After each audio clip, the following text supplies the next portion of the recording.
Central Asia on the global map.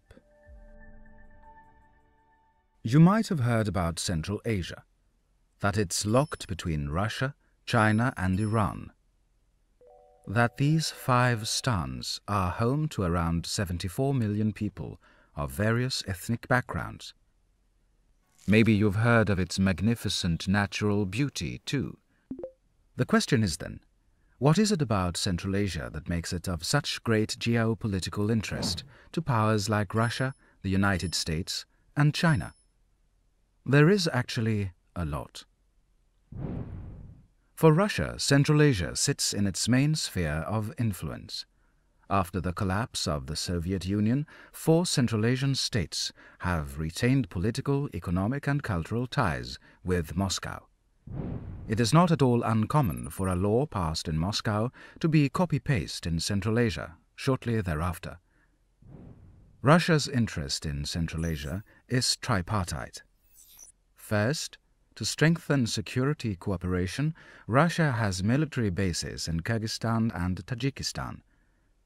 Second, to build on economic power in the region, Russia coaxed Kazakhstan and Kyrgyzstan into the single market-based Eurasian Economic Union. Finally, there rests an idea of an integrated union of post-Soviet states. However, it is China that has the most economic authority in the region as of late. Its relations with Central Asia have always been love-hate. Despite general distrust and numerous anti-Chinese protests in Kyrgyzstan and Kazakhstan, China's large investments, especially under the Belt and Road Initiative, have backed Beijing's position in all 5 states. Even the news surrounding the Uyghur detention camps has not swayed regional leaders away from China. The US is the 3rd major player in Central Asia. It actively uses soft power to promote regional security, stronger civil society, and respect for human rights. However, in recent years the relations have flickered. For instance, in 2014, Bishkek closed a US military base that had functioned since 2001. January 2020, Donald Trump banned issuing immigration visas to citizens of Kyrgyzstan. Just a month later, the US announced that it had updated its Central Asia strategy and hoped for further strategic cooperation.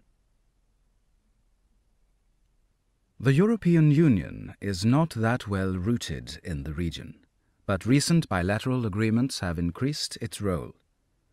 As for the United Nations, Kazakhstan, the region's richest country, was the first Central Asian state to hold a seat at the United Nations Security Council for a year. While the efficiency of its tenure is under question, it has reinforced the fact that the region is getting more involved in global politics. Now, what defines Central Asia as a region?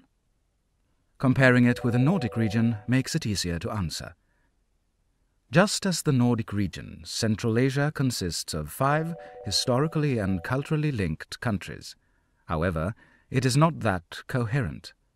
Unlike the Nordic region, Central Asia lacks strong political cooperation, as issues like strikes on the Kyrgyz-Tajik borders still emerge.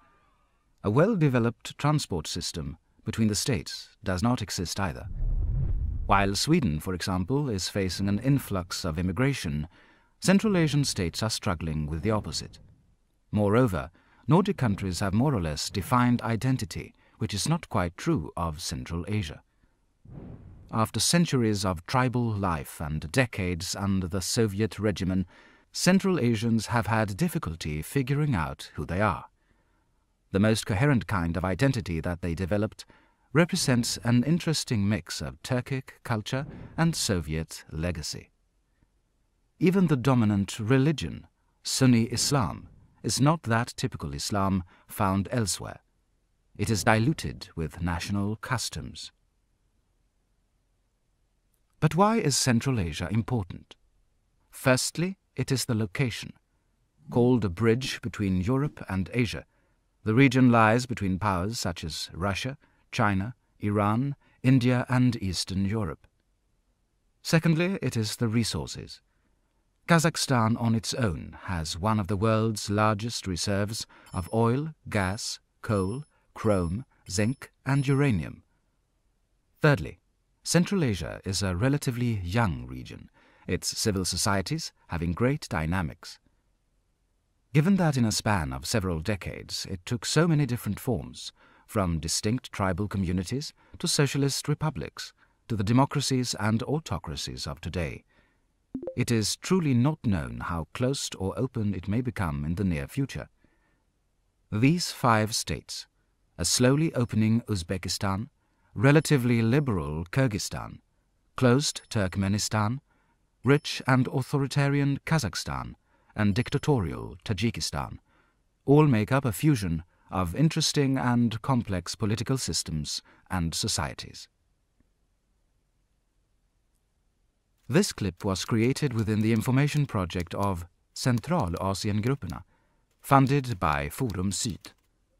We work to promote a democratic Central Asia with a strong, active and inclusive civil society that contributes to human rights being respected and social justice achieved. Follow us on Facebook, Instagram, or visit our page at www.centralasien.org. Thanks for watching.